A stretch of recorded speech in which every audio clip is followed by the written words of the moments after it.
आइए जानते हैं आज के प्रमुख अंतर्राष्ट्रीय खबरों को। पहले एक नजर हेडलाइंस पर। पटना के गांधी मैदान में 3 मार्च को होगी महागठबंधन की रैली, राहुल और तेजस्वी होंगे शामिल। सपा के बाद राजा भैया के दर पर पहुंचे बीजेपी के नेता, यूपी की 10वीं राज्यसभा सीट के पेच में उलझे सारे दल। ना बलिया की सीट मिली ना मुरादाबाद, एमपी में भी देनी पड़ी हिस्सेदारी, अखिलेश की प्रेशर पॉलिटिक्स से झुकी कांग्रेस। मोदी सरकार से दिग्विजय का सवाल, अफसर के लिए ला सकते हैं ऑर्डिनेंस तो फिर किसानों के लिए क्यों नहीं। शंभू खनौरी बॉर्डर पर हालात तनावपूर्ण, किसान संगठनों के अगले कदम पर नजर। पति को खोया है, नवेली की पत्नी के आरोप पर पुतिन की ओर से आया बयान। इन विदेशी शहरों में भी होगी नीट यूजी परीक्षा, एनटीए ने सेंटर्स की लिस्ट में जोड़े नाम। चीन के ठंडे पड़े तेवर बर्बादी से बचने के लिए फटाफट करने लगा ये काम। ग्रैंड फिनाले से पहले बिगड़ी शोएब इब्राहिम की तबीयत, वाइफ दीपिका कक्कड़ ने शेयर की तस्वीर। और मशहूर मॉडल तानिया सिंह ने किया सुसाइड, आईपीएल क्रिकेटर आया जांच के लपेटे में।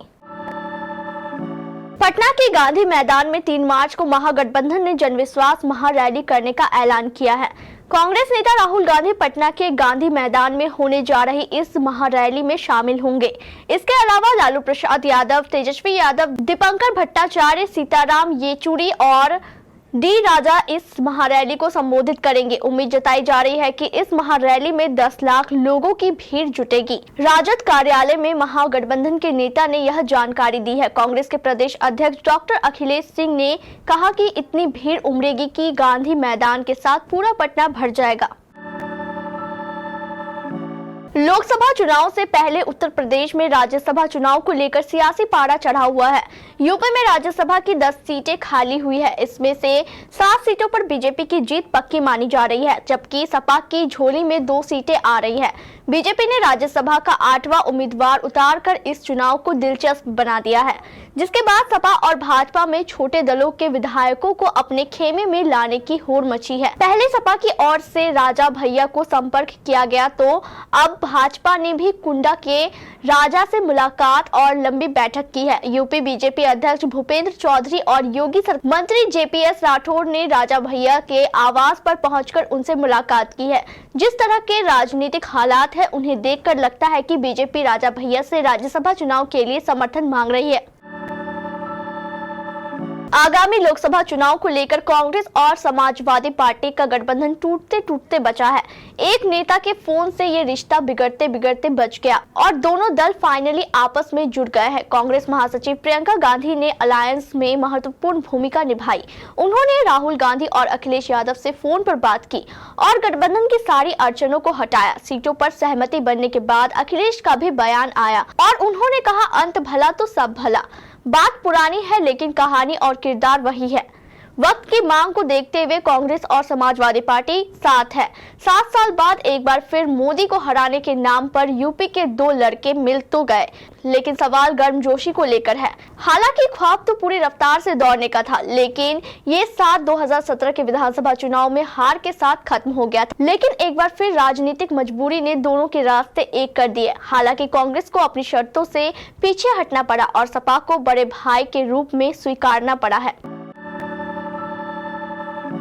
पंजाब हरियाणा सीमा के खनौरी बॉर्डर पर सुरक्षा कर्मियों और प्रदर्शनकारियों के बीच हुई झड़प में एक किसान की मौत हो गई।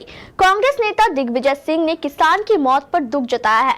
उन्होंने केंद्र सरकार पर निशाना साधते हुए कहा है कि आप अपने दफ्तर में एक अधिकारी के लिए ऑर्डिनेंस ला सकते हैं, तो किसानों की एमएसपी की मांग को लेकर क्यों नहीं ला रहे हैं। मृतक किसान की पहचान शुभकरण सिंह के रूप में हुई है। न्यूनतम समर्थन मूल्य यानी एमएसपी की कानूनी गारंटी को लेकर किसान पंजाब हरियाणा बॉर्डर पर प्रदर्शन कर रहे हैं। प्रदर्शन के 2 प्रमुख पॉइंट्स हैं, जिसमें से एक शंभू बॉर्डर है जबकि दूसरा खनौरी बॉर्डर।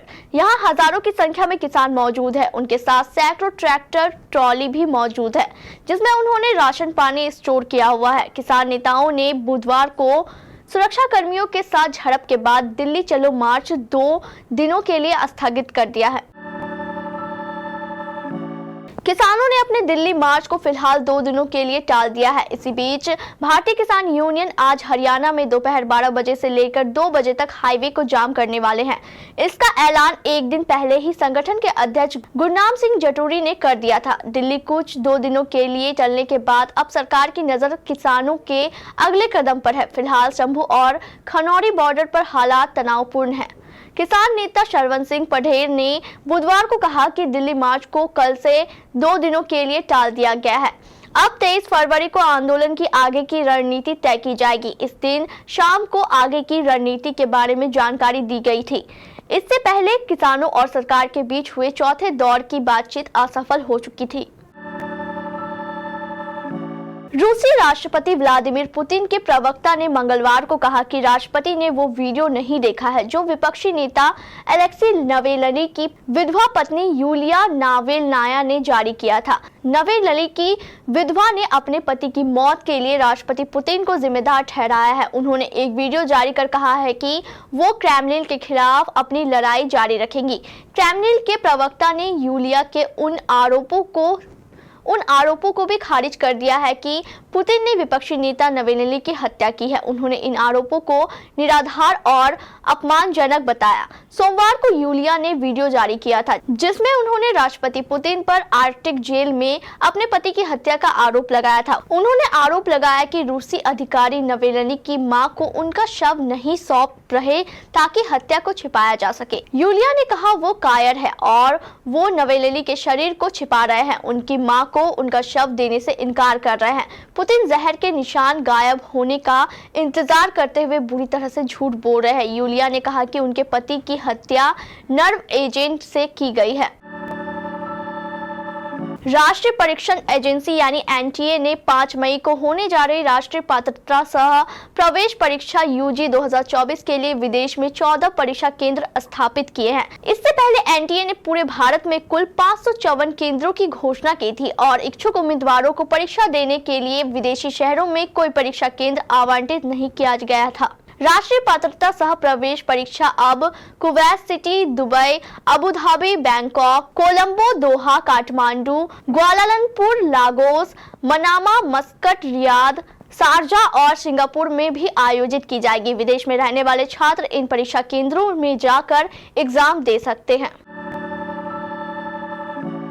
दुनिया की दूसरी सबसे बड़ी इकोनॉमी चीन में सब कुछ ठीक नहीं चल रहा है। बैंकिंग से लेकर रियल एस्टेट क्राइसिस झेलने वाले देश में शेयर बाजार भी बीते 3 सालों से घाटे में कारोबार कर रहा है। कैपिटल मार्केट का चीनी इकोनॉमी पर बड़ा प्रभाव है और अब जाकर ये बात ड्रैगन को समझ में आई है। यही कारण है कि चीन के शेयर मार्केट रेगुलेटर ने आलोचनाओं को स्वीकारने और मार्केट में उसके भागीदारों की ओर से मिले सुझावों पर ध्यान देने और उचित कदम उठाने की बात की है। चाइना इस मामले में किसी की भी सुनने को तैयार नहीं था और अपना अड़ियल रवैया बनाया हुआ था। वहीं अब साउथ चाइना मॉर्निंग पोस्ट पर छपी एक रिपोर्ट में कहा गया है कि चीन की ओर से करीब 3 सालों बाद ये नरम रुख दिखाया गया है, तब जबकि इस अवधि में चीनी स्टॉक मार्केट लगातार घाटा झेल रहा है। ये ऐसा समय है जबकि शीर्ष नेतृत्व पर शेयर मार्केट में निवेशकों का भरोसा फिर से जगाने का दबाव बढ़ गया है। शेयर एक्सपर्ट्स का सुझाव मानने और आलोचना को मानने को लेकर दिया गया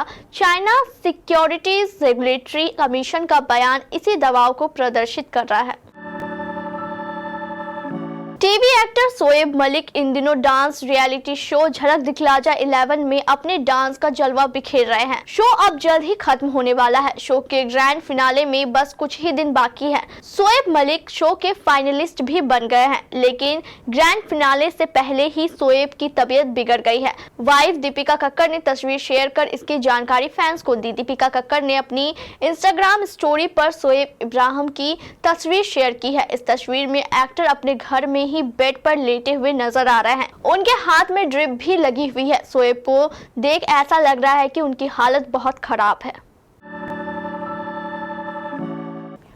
इंडियन प्रीमियर लीग यानी आईपीएल में सनराइजर्स हैदराबाद के खिलाड़ी अभिषेक शर्मा विवादों में फंस गए हैं। सूरत की एक फेमस मॉडल तानिया सिंह के सुसाइड के बाद उनको स्थानीय पुलिस ने पूछताछ के लिए समन भेजा है। जांच में सामने आया कि 23 साल के अभिषेक को ही मॉडल तानिया ने आखिरी कॉल की थी।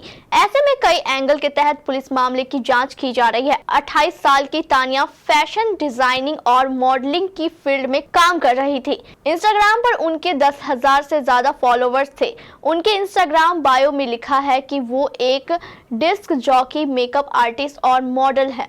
तानिया के सुसाइड करने के बाद पुलिस ने सूरत में अपनी जांच शुरू की। इस दौरान आईपीएल में एसआरएच खिलाड़ी अभिषेक शर्मा का नाम सामने आया।